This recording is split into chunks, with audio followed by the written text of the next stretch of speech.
Hi, thank you for being here. I'm Marty Parker, and we're going to be talking about Lync business cases, what's hot, what's not. I jumped in and nominated one on ROI, and Alan Karskadin of Microsoft said, would you do it on what's hot, what's not, too? So we're going to do that, yes.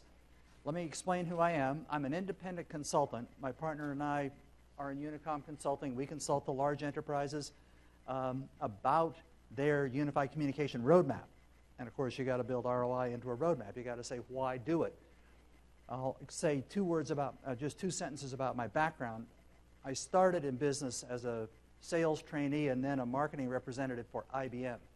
And they taught about selling applications. They put you through a year's worth of training, including an app school you had to pass to be a salesman. And it was mostly about financial business cases. My degree is in business from the University of California, Berkeley, and I later at IBM became a controller. And so I was approving large capital expenses for a major plant. So I think this way, kind of. So that's why I'm so excited about this idea, is there's so much money to be made in this space. And I hope to give you tools and help you to go out and find that money in your businesses, or those of you that are partners, help you represent it to your customers. Okay, so the goal for this session is that I'd like to support your need to justify UC and Lync in your business. So you've got it there, or you want it, or you're thinking about it, or you're comparing it. How would you do that? Second is learn about a new and better strategy for justifying UC. We'll say what that is in a moment. And then forecast the evolution of UC business cases. What's coming up, if you want to use Gurdeep's theme, in the world of universal communications, what's going to be the major business case. So we're going to talk about the changing business case, the three sources of ROI, the math of ROI, this new perspective called invest on return, IOR. You still use ROI math. The math doesn't change, but how you think about it does. Future-oriented justifications, and then a quick, easy ROI template, because I advertised that in the session description. I said I'd give you an ROI template at the end. So let's talk about the changing business cases. So the game is changing. VoIP justifications are pretty well mined out or marginal. I heard this yesterday in a session with some major customers. They said, you know, I have TDM trunks, and under the pressure of SIP trunks, they just keep reducing the rates. I don't save any money with SIP trunks anymore. So why go to the trouble? You know, there's no money in changing the phones. Changing phones is a fool's errand, because the old phones are going to work for another 10 years anyway. So, okay, that's not the reason. Conferencing used to be the hot justification, but everybody that's staying home and staying off of airplanes because of conferencing is already doing that. The only justification, the only sweet spot yet in conferencing is to move it to the cloud. We're doing a session on the Lync TCO, total cost of ownership analysis, this afternoon. And that's what you see, is putting Lync in the cloud is really a sweet spot for conferencing. But, you know, generally they're mined out. They've been done. It's the last decade. The CXOs, CIOs, CEOs have new concerns. I'll come back to that in a minute.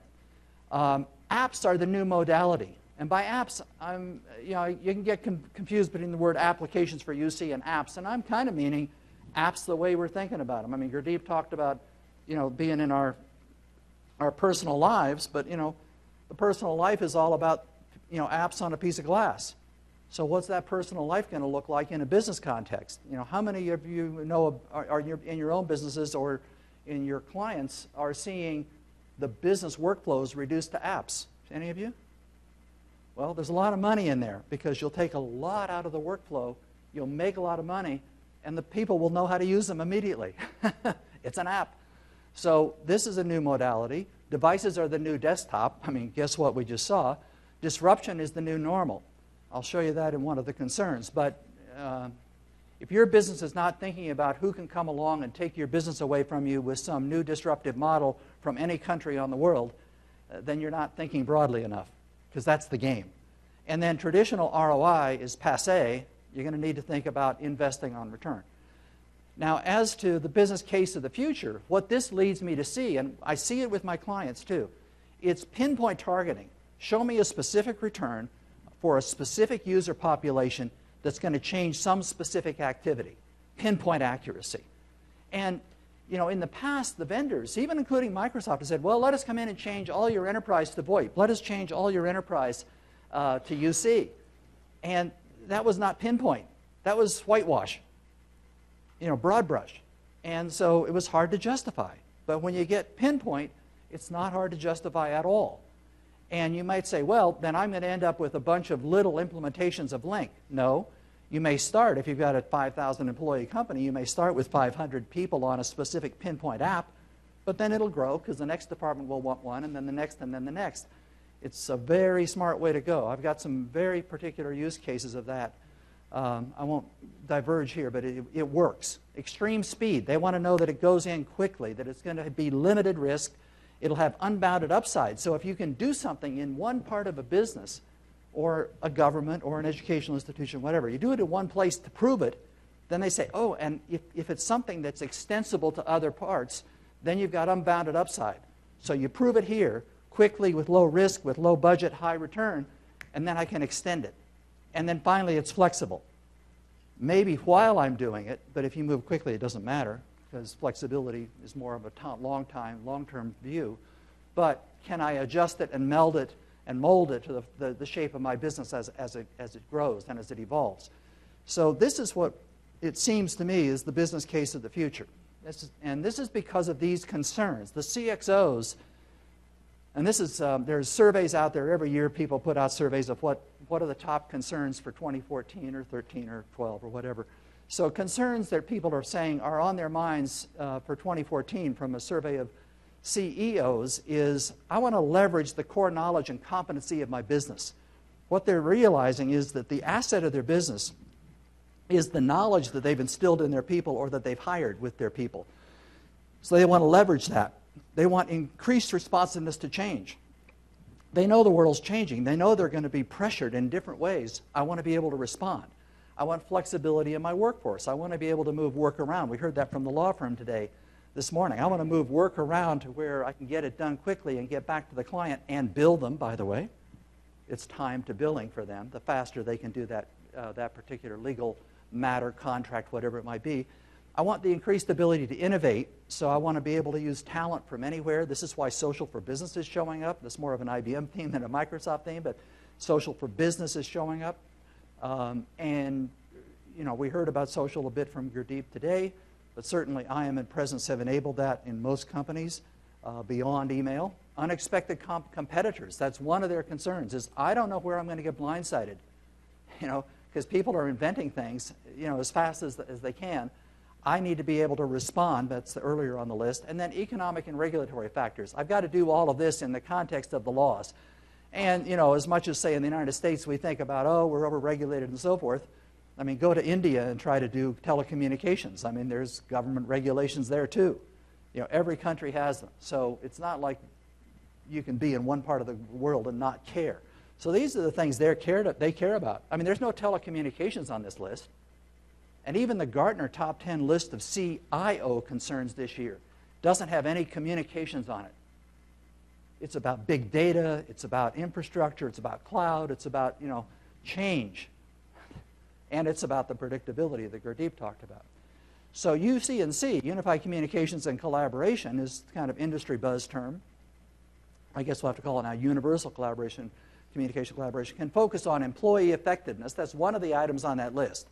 So I can keep my employees effective, and I call that UCU. My friends at UC Strategies, that's one of the industry forums that I belong to. We call it UC for user productivity. So this is the stuff you put out on the user's desks, and they get creative. They figure out how to use it. UCB, I'll come to that in a minute. Employee effectiveness. They're mobile, they're connected, they're informed, they're available. The younger groups coming in are going to grab onto this and use it the way they've been using the social networks and so forth. The Facebook of the business is what people are talking about with IBM Connections and Yammer and those kinds of products, Jive. And usage profiles is important there, is that you can look at how those employees are organized to do their work.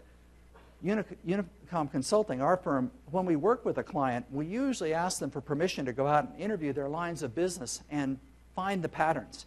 And we've been able to find in a 90,000 employee retail bank, for example, we'd reduce that entire business to 8 profiles, one of which was the back office, training and that kind of stuff. So it's really 7 plus the back office. A whole Children's Hospital was 8 profiles, including 1 profile for fundraising. So you get it down to those profiles, and you can say, oh, that profile is a place where I can really get the first hit. They really need help. I can really solve their problems. And so I'll be able to do that, and then I can sequentially move through the business with these improvements, which leads to the second part, UCB, process improvements and innovations. Now I'm into the specific workflows in my business. What am I trying to do? What am I building, delivering, and so forth? And we have a separate session on that on Thursday morning on applications for UC. But you can go in and use things like Six Sigma methods, Lean Six Sigma, if you've used that in manufacturing or heard of that idea, where I'll come back to that, where you can go look for the things that are causing problems in your workflows. You can look for the high volume activities and transactions. Contact centers, call centers in the communications industry were exactly about that. Look at all these calls we're getting from customers. Let's take 10 seconds off of every one of those calls. Let's take a minute off of every one of those calls while we increase customer satisfaction.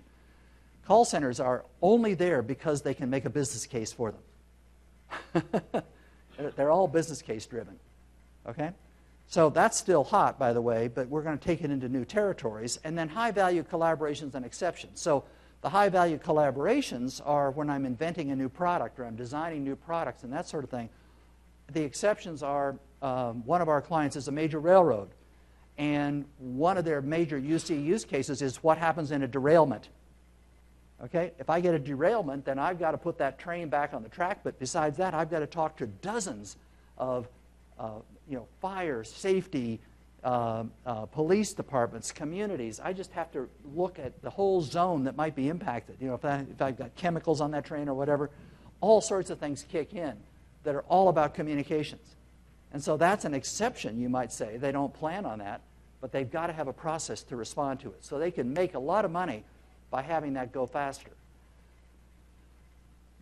This kind of recaps those points that you can look at these things in terms of collaboration-oriented or transaction-oriented. There's a lot of buzz in this industry, mostly driven by people that sell video, about collaboration. But if you look inside those usage profiles that I mentioned, you'll find a lot of them are transaction-oriented. How do I just do something 1 million times a month more efficiently? They're not all about stopping and, oh, let's whiteboard this out. People that are shipping tablets, you don't think they're whiteboarding every tablet, right? They're shipping tablets. How do I get them in the box faster? That's their concern. How do I get them to the right customer? So transaction-oriented versus collaboration-oriented, and then high volume or high value versus complex or exception-based. So kind of some parameters to look at when you look at your business and the workflow. Now, besides those kinds of ideas, you can also say that UC&C can deliver lower-cost communications.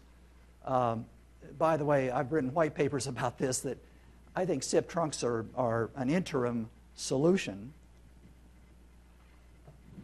And Lync works very well on Ethernet backbone. If you go compare Ethernet backbone transport to SIP trunking transport, you'll knock about 90% of the cost out. So think about what if you ran your whole business on MPLS and you had no trunks to the PSTN.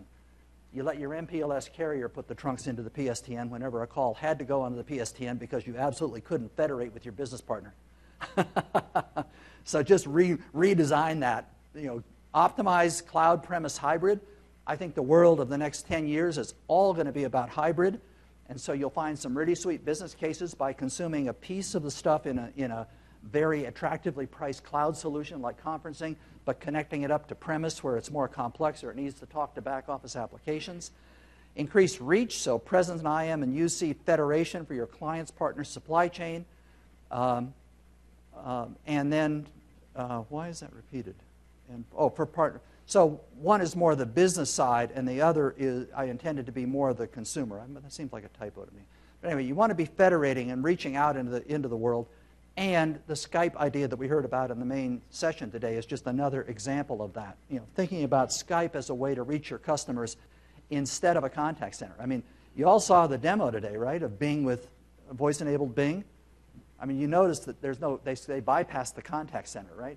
Now, there may be a contact center in the back answering those, for the escalation, but when I do that, it's a different kind of contact center. So you may end up reinventing contact centers. They made a lot of money in the 90s and the early 2000s, but maybe the way you're going to get a lot of money out of contact centers in the future is make them smaller. And then granular platform approach. You want to have fast reconfiguration and deployment. So you want your architecture to be laid out so you can quickly adjust it to the changes in the business. Acquisitions, divestitures, new products, new markets. And you want a communication in the optimal place and form. That was one of the key points that we talk about in applications a lot and that Gurdeep touched on this morning. Didn't know he was going to, but it was great, is that one of the hot aspects, one of the hot business cases here is to build communications into the apps and into the portals. So if you think about where people touch information, go put the comm right there so that when they see the information, if they need to communicate about it, the button or the click or the voice to communicate to the right person about that information is on the same page. It's built right into it. Doesn't have to be a Bing click-to-call Skype number. It may be buried even further. You know, and I'll tell you a case study about that in a minute. So we talked about the changing business case idea. If you got any hot questions right now, that'd be fine, but otherwise we'll have question time at the end. So let's talk about the three sources of ROI. So if you look at return on investment, it's really, you have to change the business to get a return on investment. You have to do something different in order to generate a return. And it comes from three broad categories here. And these aren't about technology. It's called go faster, use less, or be different. That's it. Those are the three things you can do in a business to have an ROI. And it boils down to that. And using less, you can use less labor. That's a contact center. Use less materials. That's things like automation. Use fewer assets, like, you know, just-in-time delivery and manufacturing is so I have fewer warehouses and fewer assets and so forth. And then less overhead, less people watching the people work. So it's that kind of, these are the kinds of places that CFOs, CIOs, they go look if they want to optimize the business. And the line of business executives are all thinking this as well. You know, the vice president of X division wakes up in the morning, goes to work to think, how can I do one of those things today? Or the projects I started last week, how are they doing so that I can go faster, use less, or be different? That's how they think. So let's be in their head and do that. By the way, I see a lot of taking notes, which is great. The Lync conference is recording this, and the recording and the slides will get posted to the My Lync conference site. So you'll be able to download and, you know, hear the voiceover. So our focus is communications, and we're here because of the Lync conference. I'm a consultant in UC. I'm not a consultant in conveyor belts and trucks. So, you know, I'm worried about tell me about the communications that's in those business processes. Can I do that better, differently, faster, or less? So if I go faster, like I've got an activity like high-ticket sales. So if I've got a sales process, by the way, this could also be design. I'll show you case studies on these in a moment. But if I've got something that takes, say, 6 months to do, and I've got a team of people doing it, then I can do 2 of those a year. But if I can make that go better, you know, be better by taking out delays in communications or helping people be in touch without travel or letting them meet instantly instead of waiting till next Monday, you know, if I can do that sort of thing and I can bring that sales cycle down. We have case studies like this. Just have to make 2 simple changes to get a shorter sales cycle for high-ticket sales, as example. Then I can do it maybe 3 times a year. That's a huge ROI. So basically, I go from earning, say, $200 of revenue, if every 200 units of revenue, if every one of those blue things is worth 100, I go from 200 to 300 in revenue. Now, I have more costs because I'm producing something, so my costs go up at the same rate. I'm selling things. But my expenses don't go up the same amount because I have the same number of salespeople doing the job. I have to pay more commissions, sure, maybe a little bit more travel and expense. And my profit goes up 150%. That's a business case. You know, I had to put some investment in here. We'll talk about how much investment I put in later. But that's a business case by going faster. Okay? Or I can use less. So if I take a stack here on the left that's a bar chart of 100% of my spending in my company, and I've got $30 in labor, 30 in materials, 10 in depreciation, 20 in overheads, 10 in profit, I could take a little bit out of every row and double my profit. So up above, I'm not taking 100% out of any of those. I'm skimming 17% out of the labor and 3% out of the materials, 20 out of depreciation, 10 out of overheads. I got a doubling in profit. That's a business case. Now, maybe I can't get all of those. Maybe the particular thing I'm doing is only going to give me, say, the 17 and the 10. That's 37 gain, 37%. So I won't quite get, I have to do the math here. I can't do it in my head. But the point is I'd probably not get 100%. I'd probably get about 50% gain in profit. But it would still be a significant gain. And by the way, that comes from self-service, Lean Six Sigma, less infrastructure. These are the kind of ways that people think about getting these returns. And here's Lean Six Sigma. This is right off the Lean Six Sigma website. But you eliminate waste in transporting things, or the inventory of things, or the motion of things, or the waiting for things, or the overproduction, making too much, or overprocessing. That is too many messages going back and forth. We've got one client right now we're active with, and it's just obscene how many email messages. It's a retail bank that sells to high net worth individuals. And what we found is that their wealth managers and relationship managers, the people that work with the high net worth people, are sending dozens of emails a day saying, how's my loan app coming? How's this coming? How's that coming? I mean, it's just huge waste because they're over-processing that loan app.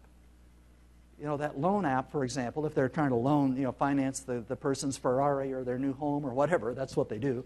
If they're trying to do that, that should be they should have an IM bot, or they should have a web portal that tells them where that loan is, and none of those emails get written. Huge ROI just by fixing that problem. Okay? And then defects, things go wrong or get done wrong.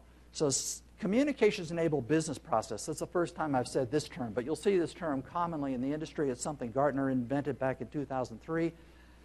But it's a name for communications-enabled business processes show these kinds of efficiencies inside communications. So you go into your business process and put comm into them where it's needed.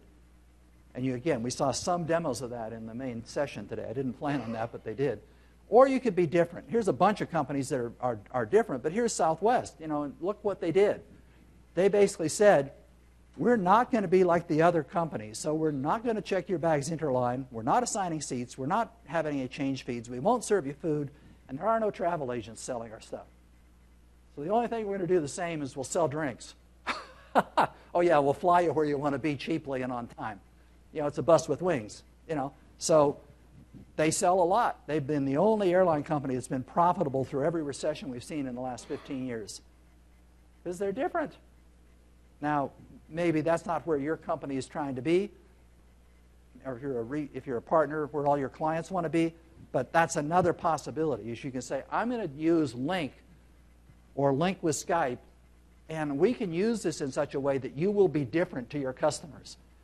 That demo of the healthcare example, I'm self-diagnosing myself on the web portal, and when I get to a certain point, I'll pop into a conversation with the physician.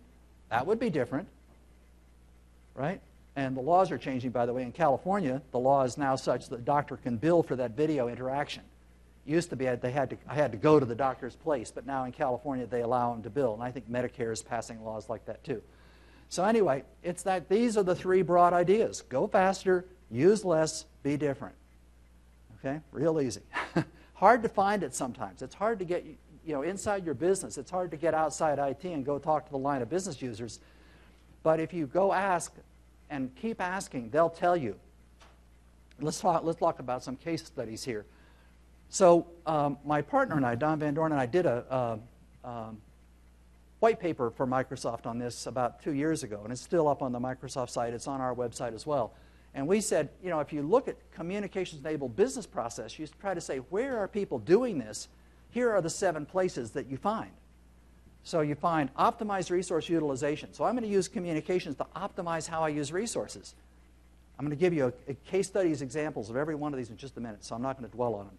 The next one is I can accelerate transaction completion, or I could increase notification precision, or I could improve contact success, or I could automate communications processes, or I could speed information delivery, or I could enhance collaboration effectiveness. So these are the kind of ways to think about what's going on in the business. Could I do it? Notice in every case there's a verb, a noun, and an outcome. So it's this kind of a simple model. And when you go inside of that, here are some case studies. So the first is I'm going to optimize resource utilization. This was Global Crossing is the name of the company, actually. When they were in bankruptcy about 10 years ago, and they were trying to get out, they were trying to figure out what went wrong, they found that their customer sat was in the tank. Their help desk was a failure. And they went and researched it. They found that the help desk was having to spend an average of 5 telephone calls per trouble ticket to find the right engineer to work with the help desk to solve the problem. Because it was either a problem with what they had done immediately prior, we just changed the network or did something that didn't work, or I need to customize what I'm about to do. I've got a change order and I need it to go a certain way. And so the help desk has to talk to engineering. And what they did is they just integrated IM right into their help desk software. I think it was Remedy, maybe it wasn't. It's like, but they put it right in the help desk software so that, and they did a little bit of custom code behind it to say, okay, I'm going to click on that. I need help on this ticket.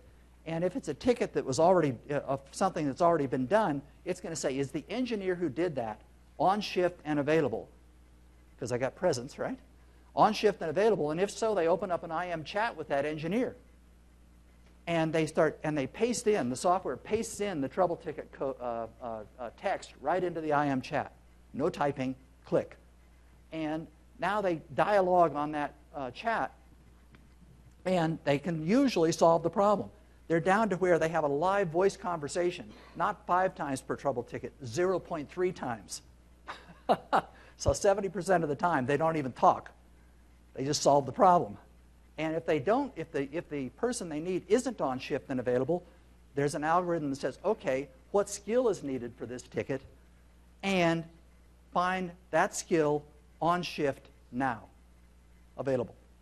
And that's an easy software algorithm. Not by name, not my buddy, not who's on vacation. Well, my buddy's not on vacation today. I can't solve that till tomorrow. No, solve it now. And you could argue it doesn't even have to be in the same facility, right? It depends on where they are in the network. If you said, well, it matters, they have to be in this network operations center, this network node, then fine. Put that as another criteria. Where does the person work? Where are they? So they got a 69% return on investment out of that thing. They got it done in less than 6 months, so it was pretty fast. And what they ended up was only 0.3 phone calls. They could do every ticket with 70% less labor. You say, well, that meant they laid off 70% of their people.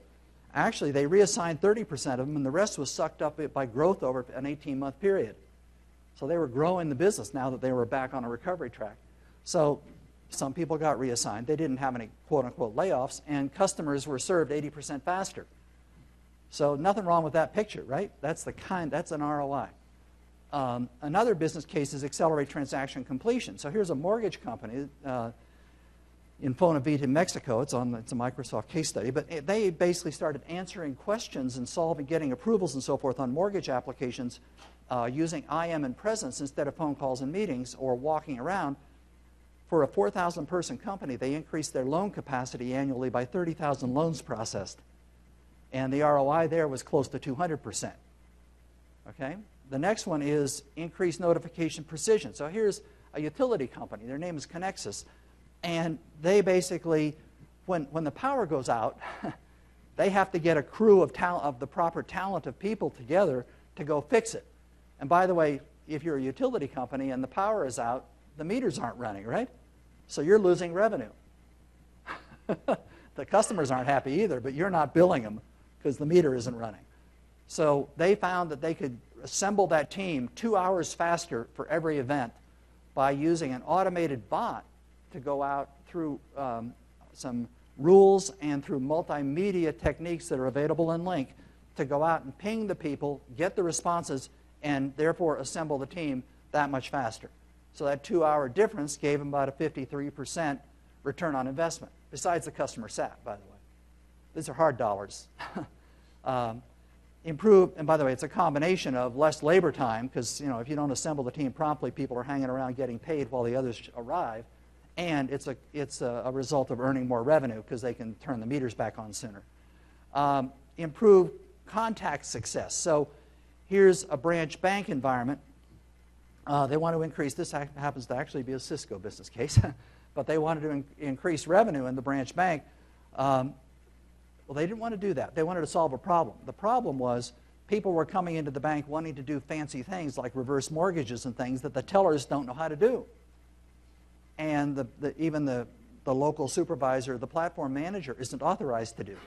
So they'd say, well, our reverse mortgage specialist comes in on Tuesdays. Would you come back next week? And, the customer would say, sure. And they make an appointment, and then they go to the bank next door, and if there happened to be a reverse mortgage person available, done. They got their problem solved. So what they do is they take them into a side room. There's a couple of video screens. One is a couple of screens. One's video, one's the application. And they get a person by video through presence. They get a person in a central location who's a reverse mortgage specialist right on the screen with the customer. Oh, you want to do a reverse mortgage? Great.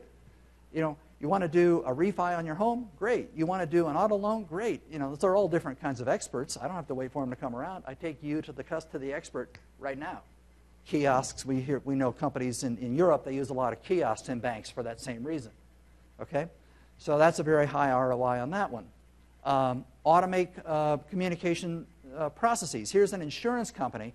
This one happens to be an IBM case study. Salina Insurance is a fabulous case study where they're an insurance company that works through brokers, and the brokers, of course, come in to get approval to sell insurance to me. If I'm trying to apply for insurance, I have to get the insurance company to say, yeah, I'll write that policy.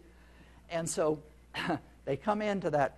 They used to call up and talk to a contact center and walk through the form. But now the form's online, and every field in that form is tagged to a department behind it with an I am in present search function. And so if I'm working through the form and I come to say hazardous materials, and it says, okay, I got a hazmat problem. I need a hazmat underwriter to approve this, because they're going to ask me what kind of material, chemicals, flammables, what is it? And so I'm going to open up an IM chat. We'll have a little dialogue on that. And when it's approved, great. I move on and continue the form. Now, the brokers like it because they can do the form asynchronously. They can multiplex. They can set the form aside. If they have to get information from their client, they just stop there and go get the information, come back to it. It's not like a call center where they got to say, well, how do I call you back, and that kind of thing. If they do need to talk to somebody, if they do need live conversation, you can click there and open up a voice channel. So this is a very positive ROI. And Salina actually in the case study says, I've talked to them personally too, but they cut 30% out of their back office staff. So part of this was labor savings for them, but part of it was broker satisfaction. And they say, they're actually retaining, they have lower turnover amongst their brokers. They're actually attracting new brokers, and they've got a revenue increase on a per broker year-over-year basis. So they can measure that. The last one, I think it is, speed information delivery. So here's a tunneling equipment company. It's Heron Connect. Again, there's a nice case study up there, Microsoft case study on this one. But they dig tunnels all over the world with these machines that are like as tall as this room. Rotary machines, like a drill bit that's diameter, the height of this room, through the earth. Well, those things break, and when they break, they're not moving. So they've got to get parts. And so in the past, they had huge cell bills as people would call in to get the parts. And now what they do is they have an IM bot they set up. So you IM the part number, and the bot comes back and says, where's the part, and is it available? And if they want it to be shipped, they click a button, and they IM 2 more IMs, and it's coming by FedEx. They cut their cell bill in half, which paid for the whole investment right away. But besides that, they get to run the drill machines faster. They finish the project more quickly, and that's probably worth millions. They paid for it out of the cellular bill, by the way. But they cut their international cellular calls in half. And then the last one is enhanced collaboration effectiveness. So here's an oil exploration company. You've heard of it, I think, Schlumberger. You've seen the Microsoft case study, perhaps, where what they do is they take these big multi-million-dollar pieces of equipment and they plop them on the ground, and they start pounding on the ground and sending radar and sound into the ground to find out what's down there. Is there oil? Is there natural? Is there shale? Is there gas inside that I can fracture? What can I do? And when they find the images, sometimes they need experts to help them. And until they get that work done, they can't move the big piece of equipment to the next field. So they basically plugged. This was all the way back into Office Communication Server Release 1. They plugged that right into their software called Petrel, and they can pull people in through IM right into that collaborative work session where they're looking at the same output that the guys on the project are looking at, and they actually say they are reducing the time it takes to finish the exploration of a field and move the equipment to the next field by 20 to 25%. So besides lowering the cost of finding it in labor, they also lower the asset cost, right? Or they get more revenue because they can explore more fields. So it's these kinds of things. That's almost a 300% ROI. So these are huge, right? And this is the idea. You look inside the business to find these spots where you've got a communication problem that's preventing you from success. This other one I mentioned, an insurance company, they asked us to come in and talk to them about unified communications. We did, talk to their enterprise architects, didn't know if we'd ever hear from them again. They said, come on back, the guys from claims want to talk to you. And they took us in to talk to the business analysts. And these are, if you have business analysts in your company, or if you're a partner and your clients have business analysts, they're your friends because they know where the hotspots are. So these business analysts said, well, maybe we're interested. We went away and they sent us an email the next day, said, can you tell us what a hotspot looks like? So we gave them a list of 10 things to look for. We thought we'd never hear from them again. Within 2 weeks they came back, they found 63 hotspots in their claims processes. And by the way, insurance companies make their money in claims processing. The faster they settle them, the less it costs them and the less they pay you. It's a rule of the insurance industry. So, speed was everything to them. So they sent us that list of 63 with just 3 specific UC things. They could solve 42 of those 63. Couldn't solve them all, but you could solve most of them. And they've been arguing for a year and a half, almost 2 years, about whether to do UC or not. They went out and bought 20,000 Lync licenses within a month. That's not everybody in the company. They just put on all the desks in the claims division, and then they started doing the integration to the software. They had to do some back-end office integration, kind of like you do with call centers, to make this all work. But they got what they wanted. So it's these kinds of, finding an individual place that'll do it. So we talked about the 3 sources of ROI. I've given you a bunch of case studies. There's tons of them out there. So let's talk a bit about the math of ROI, which will bring us down to the kind of some punchlines about the new business cases. Obviously, ROI is something your chief financial officers love to talk about, and many companies just have policies about it. This is what you must do. I've got to reach this kind of an ROI, or often they call it the internal rate of return, which is actually the math of it. So it's the percentage I would get back over time. Their investors understand it. People talk about these in their analyst calls, quarterly earnings reports. It relates to profit margins and return on assets. The less assets you have, the faster you turn them. It matters. I mean, retail stores, like a grocery store, they only make about 1% profit, but they turn the inventory every month, which looks like 12% return on assets. So it's a multiplication effect. The more cycles, remember about going faster? They just go real fast. And the extreme case is they use consignment product. They don't even buy the product, so their divisor is 0, so they get a really high return on assets. But that's a tangent, sorry. So it relates to those things. ROI expresses itself as a percentage, which is called the internal rate of return. And there's a function in Excel that does this called IRR that'll actually do the math for you. And it's not the same as a payback period. Many people say, well, I got a payback period of 1 year. Well, a payback period of 1 year, if you've got a 10% cost of money in your company, is a minus 10% internal rate of return. Because you took a year to get your money back. You made 0 money, and you lost 10% on the money you used. So it's not a good idea. Don't use payback period. Use internal rate of return. 3 major components, and this is what makes it so cool. Return, investment, and time. Time. That's what most people forget. It's not ROI. It's not just return on investment. It's return on investment over time. And this is the actual math. Okay? So I've got a return divided by investment to the 1 over nth power. So that's basically, if it's 3 years, it's 1/3 power. Well, the 1/3 power in Excel, of course gives you the 3rd root of something. Okay?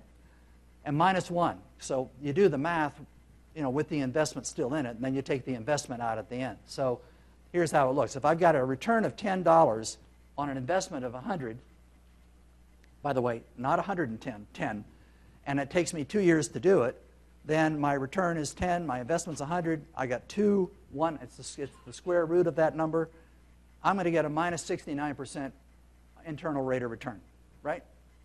I spent 100, I only got 10 back. I didn't get my 100 back, I only got 10 back.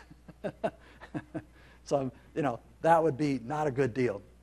If I tried to optimize this, then there's only 3 things to do. Make the return higher, or as high as possible. Make the investment lower, or as low as possible. Or make it go faster. Right? It's kind of like the earlier, go faster, use less, or be different. So it's these kinds of, there's parallels in this from the math. So let's say instead of getting $10 back, I get $300 back on my $100 investment in 2 years. Then I will find I got 300 divided by 100, and I take the square root of that, and I have a 73% return on investment. Right? Or let's say I want to go faster, and I take that same math, I'd have 300 back, my investment's 100, but I can do it in half a year. Okay? So now I do the same math, 300 divided by 100 to the 1 over 0.5, and guess what? I have an 800% ROI, internal rate of return. And you can go check it. This is it. Basically, I got one. I'm doing it in 1/4 of the time, which is it squares every time. So you do the math. That's what'll happen. So speed is really important in this game, and that's why bringing your projects inside your company or you as partners, as you bring the projects down into individual modules, kind of roadmaps for UC, then every module can have a real high ROI. Don't get stuck in these 3-year projects. That's why replacing a PBX is the worst thing to do. It's really terrible as an ROI. Now, in order to maximize ROI, you want to increase return, lower investment, or reduce the time. And UC has great ROI potential, and you can make it even better. Well, how would you make it better? Well, you have a new perspective. I'll call it IOR. Instead of return on investment, where you say, oh, I bought this PBX, how do I justify it? I bought Lync, how do I justify it? That's not a good idea. The vendors, of course, want to bring you the whole system and say, okay, here's what it would take to put Lync in your whole company, and now let's try to justify it. And I got this ROI calculator. They'll find all these different things we can do. Well, you can't do them all at once, so you got a long time in it. Time's the enemy. So that's probably not the right way to do it. And you don't want it to be one big multi-year project. So you go to invest on return, where it's based on these specific identified returns. Remember, we talked about specifics before. Organization's list of desired outcomes. What's on the CEO's agenda? What are we trying to do right now? Be more global, be more nimble, be more agile, be more innovative. What is on our agenda, not what's on the vendor's agenda. And an analysis of discrete projects or phases.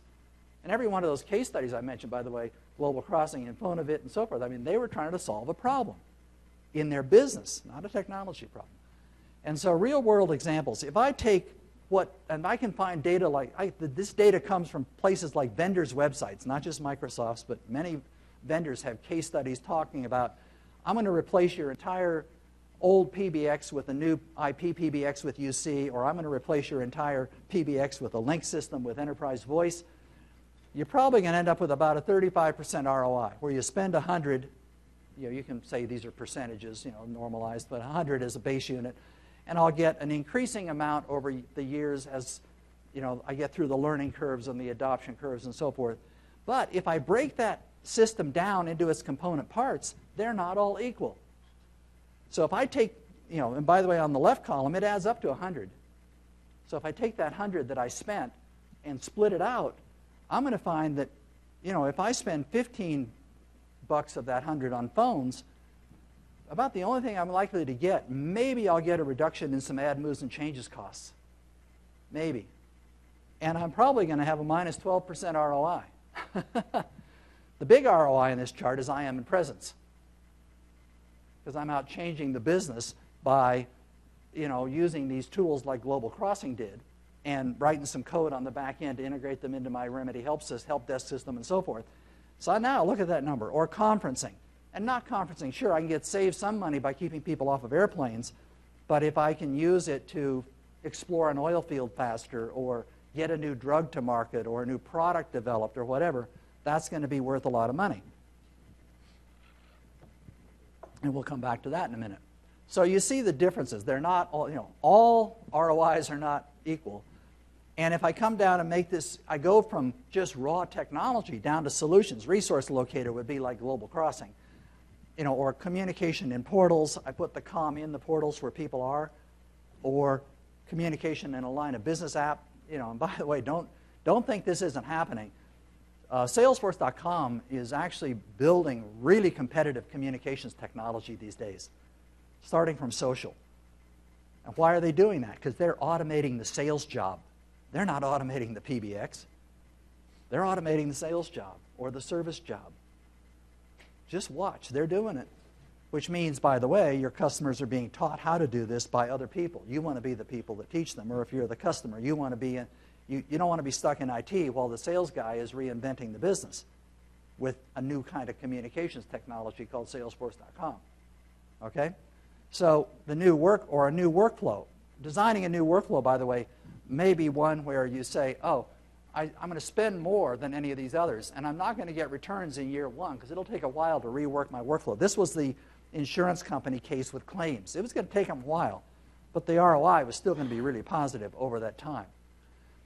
So if I say, well, what if I think about this as a roadmap? I take resource optimization, where I take the resource locator costs from the prior chart, and I give IM and presence to 30% of the company off the prior chart. That's what it would look like. And then I say I'm going to do collaboration effectiveness, the communications in collaboration plus IM and conferencing for another 30% of my people. And I'm going to accelerate transaction by putting communication in my line as business apps like SAP and so forth. And I'm going to give IM and mobility to another 30% of my people. So now I've got 90% of my people on Lync. I didn't replace the PBX. I promise I didn't replace the PBX. I got 90% of my people on Lync doing very high ROI things. And if I put that into a roadmap like this, where I phase it in 1 year at a time, I do one of those things every year, my bottom line, cumulative roadmap, is 400% ROI. Right?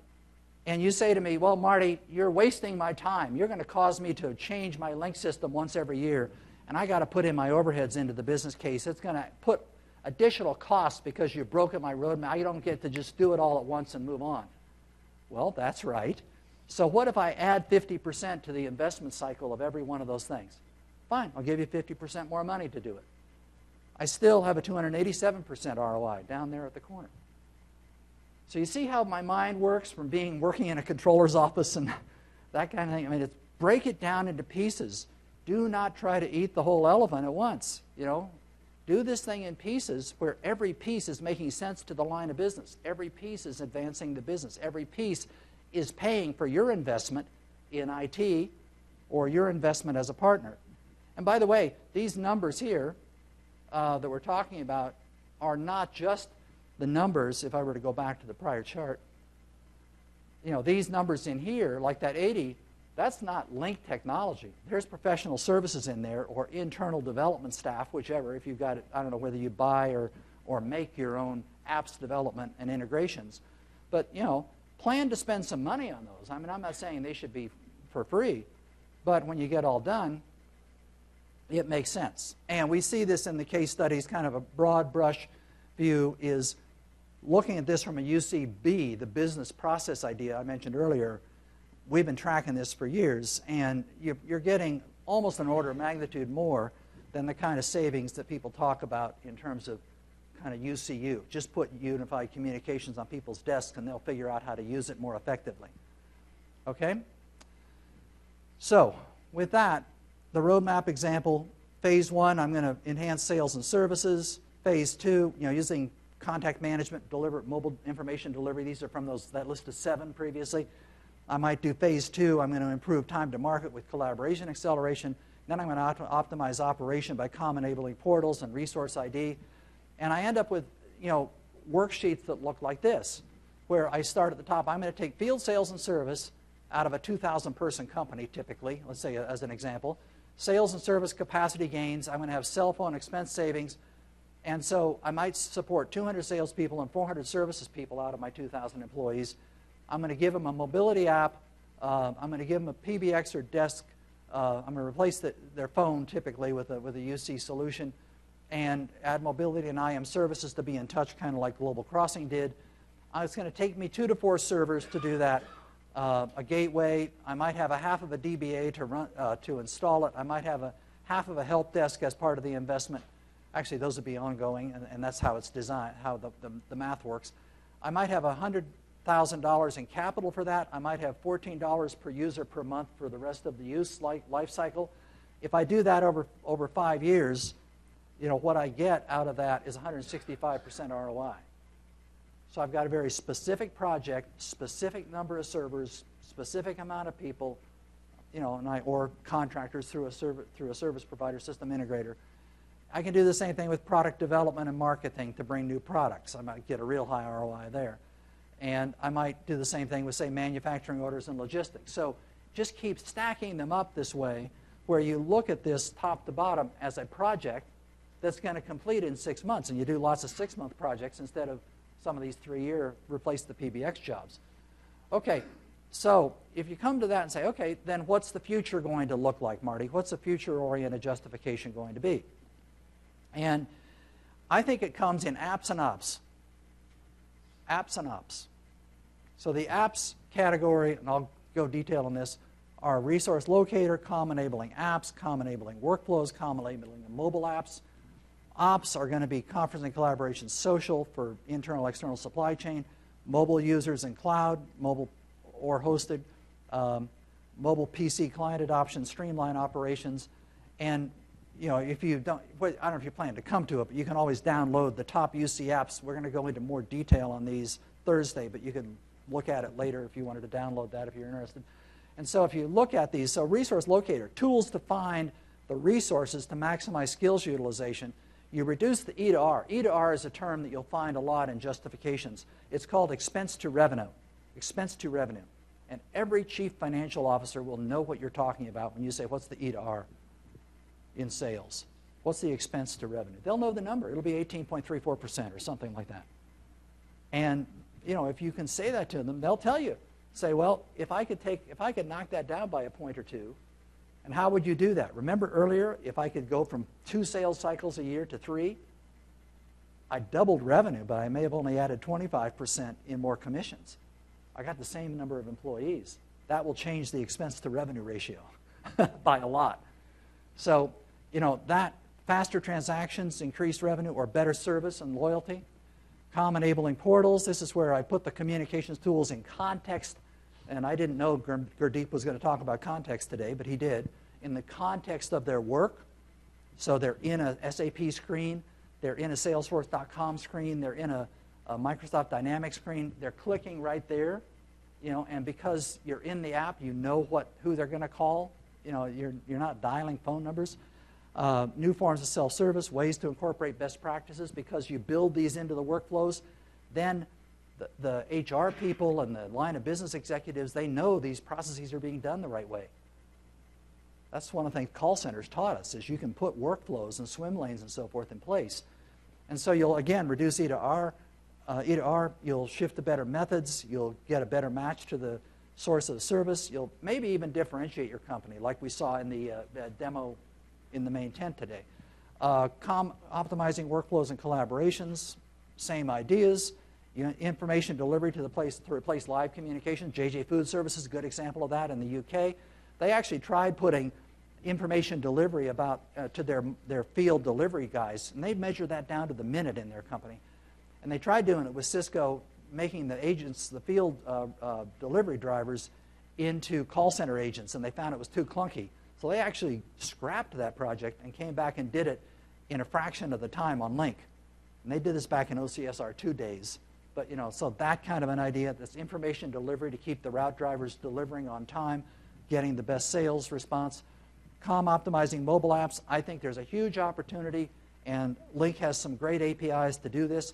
Huge opportunity to say, okay, I'm going to take my business in a certain part of my business, like, say, claims or sales, and I'm going to take it and atomize it. I'm going to break it down into little apps. So imagine the whole sales process was just 5 apps on my mobile device. Could be. and I break it down to that, and I build the COM right into it, that could be a breakthrough idea. So, that's how the salespeople you're hiring today think anyway, because they're all coming, the millennials, your sales force is typically younger than your average age of your company, of your employee base, it typically is. So they're out there saying, oh, this is how I want to work, and they're not doing it for me. Well, give them that. Let them Skype to their clients through a mobile app. They don't even have to know Skype, and they don't have to buddy up with everybody. It's this kind of an idea. And the same with ops. So conferencing, social, internal, get an interactive workplace environment, additional work methods, speeding it, going in and beyond the organization to speed work, new work delivery and tracking options. Again, you'll reduce the E to R. You can kind of scan through these. You'll have more innovation potential, and you'll have reinvented workflows, mobile users, cloud or hosting, and communications better matched to the user location. See, one of the things the cloud does is it keeps me from dragging that conversation through my firewall. So it may be the hybrid model of the future may be that 40% of my people never come into the office and they're on Office 365, and the 60% who are in the office are on Lync on-prem, and I just federate the two. And think of the traffic I don't haul around through my firewall. I redesigned my architecture there. So simple connections using the available networks, and I move that way. There's some future of work conversations coming, by the way. You see them on some of the blogs out there, the thought leader blogs. But the prediction is that fewer and fewer people who do work for a company will be employees. Fewer and fewer. Maybe it's already close to 40%, they're saying. Or they say it could go to 40%. And so, big number. Mobile PC adoption, core UC function on every device, great, but you get lower costs, common-enabled apps, and so forth. And then streamline organization operation. Now, this one's last, but it may be the most important. As you're thinking about all of this, I encourage you to rethink your organization. Redesign your help desk. Redesign. Don't let telecom be separate. If telecom's in a separate department from desktop, stop it. Go fix that right away. Because you'll save money right away, but you'll also be able to implement these things more effectively.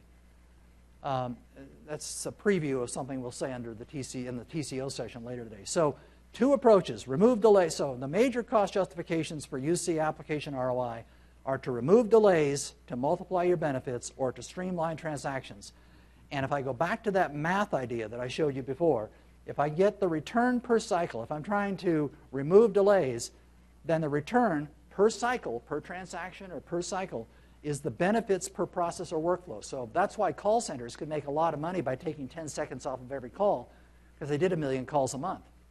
So if you find something in your company, a can of soup, and I can take 1 second of labor out of every can of soup, and I ship 1 million cans of soup, it adds up.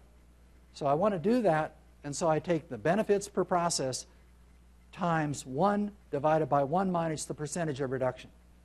So basically, if I reduced it by 10%, that would be 0.9. So I'd have a 1.11 at the top would be my multiplier. So that would be my benefit. I get 11% gain on that cycle every time I do it. And I do it a lot. So 25% reduction in a collaborative process, product, sales cycles, and so forth. My prior cycle time was 6 months. I get $20 million every time I release a new product, or call it $6 million in margin if I have a 30% gross margin. Then the cycle is I'm going to get $6 million of benefit for every cycle. I'm going to do it 25% faster. That means I'm going to get $2 million per cycle, or $4 million per year. So the return on that, making that cycle go faster, would look like that. Or from the prior slide, if I do that, estimated investment to do that might be a UC collaboration platform for 10 engineers, and I mean engineers in the product development house. So I might have $40 per month per engineer. Okay, so it's about 5,000. So sorry, this is, yeah, right. So I've got to develop that platform, and it's going to cost me about $40 per month per engineer. So my cost of running that platform is about $5,000 a year. I have to integrate it into the development or exploration apps, like say Schlumberger did. That might cost me $250,000 in professional services, and it may take me 6 months to implement it. So now my three-year IRR, if you go back all the way to the previous math, I've got a 235% return on investment. That's the math of it. Or if we do the other one, which is streamlined transactions or collaborations, the savings in labor and costs and so forth per transaction times the number of events that occur in the period. So I replace 5 phone calls. This is like Global Crossing with 1 IM skill search and 0.3 phone calls. This is how much I save. If each phone call is 3 minutes of labor, rather, and I have 3,520 tickets a month, my labor is $60 an hour, and an IM search only costs me 1 minute of labor, then this would be the math of that. That's what I would say. And you can refer to that later. I won't try to do it all. And by the way, so if it costs me $12,000 a year to provide the platform for those people, and it cost me $250,000 to integrate it, including redoing my directory schema and populating my directory with all the right skills and all that kind of stuff. So put all that in front. I'm not saying it doesn't happen. It's not nirvana here. Then it took me 6 months, then I got a 69% ROI. So, this is how it works. So with that, lastly, I'll show you a template, and then we can do Q&A. So an easy ROI template: identify the return, determine the investment, do the math. So what type of return is it? I just mentioned 2 of them to you. The last is just something simple like keeping people off of airplanes, travel savings. So, I look at what type of return I have. I look at the type of investment, both recurring costs and one-time costs, and then I do the math. And if I take this number, return divided by investment, for a 3-year return on investment, if that ratio is 1.25, I'll have a 7% IRR. If that ratio is 2, I'll have a 26%. If it's 10, it's 115%.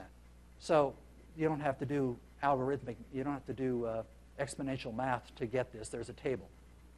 This page is, in my opinion, your guide to ROI. Walk in and put that on any line of business manager's desk and say, can you see anything on that list that I could help you do? Because I'll make you some money if the answer is yes. So what we've talked about here then is using IOR for Lync success. If you get application specific, invest on returns. So you say, I'm going to find the returns, and then I'm going to be specific about that instead of doing system-wide ROI. I'm not trying to justify Lync to replace my, it cost me, I've got 5,000 people in my company, and it's going to cost me, the 5-year total cost of ownership for running that in my business is going to be $68 million, and that's the right number. Then how do I justify $68 million bucks? That's a fool's errand. But if you can break your 5,000 employees down into the usage profiles I mentioned before and say, what could I do for the salespeople this year? What could I do for the service people next year? You'll have the kind of numbers that I showed you before. Search for com-related applications. In the lines of business, look at ways to go faster, use less, or be different. We'll talk more about apps on Wednesday at 9 a.m. No, actually, that's Thursday at 9 a.m. Sorry.